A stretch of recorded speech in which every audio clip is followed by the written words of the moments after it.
Suppose you have data for the period of the orbits of 5 moons of Jupiter. You also know the radius of each moon's orbit. What data should be plotted to give a straight line fit to the data? What would the slope of the graph be? This is a little experimental design question. We're talking about t, we're talking about r, which means I'm instantly thinking of Kepler's third law, which tells me t squared is proportional to r cubed. But that's not enough, right? I can't just plot that. Well, I guess I could, and actually I will, but let's figure out what is this going to actually represent. So where does this ratio come from? It comes from the universal gravitation being set equal to our centripetal force. So we have big G times m times little m over r squared equals m times v squared over r. M's cancel out, and we have big G times m over r squared equals, remember that v is distance over time, and if you're going in a circle, the distance you're traveling is 2 pi r over the period.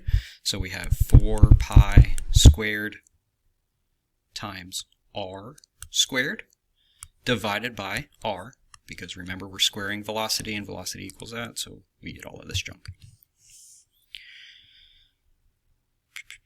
Oh, I forgot to put in my t squared.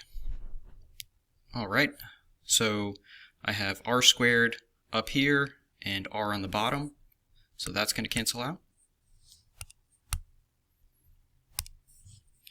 Multiply r squared to each side. We have g times m equals 4 pi squared r cubed over t squared.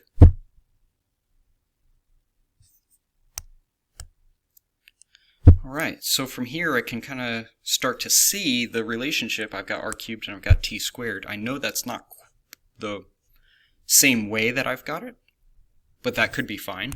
If you want to stop here and you want to do y equals mx plus b, you'll run into some issues because for constant, pi's constant, r is not, t is not, so are you going to put this as your slope?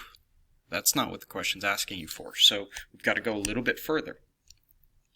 Let's go ahead and get t squared to the other side. So now we have t squared, and then I'll divide my gm. T squared equals 4 pi squared over gm times t squared. No.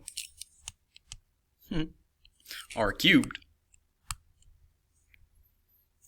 I know I changed to capital R, I'm sorry.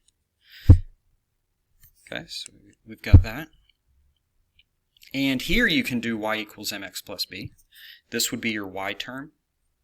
M is going to be all of this, and this could be your x.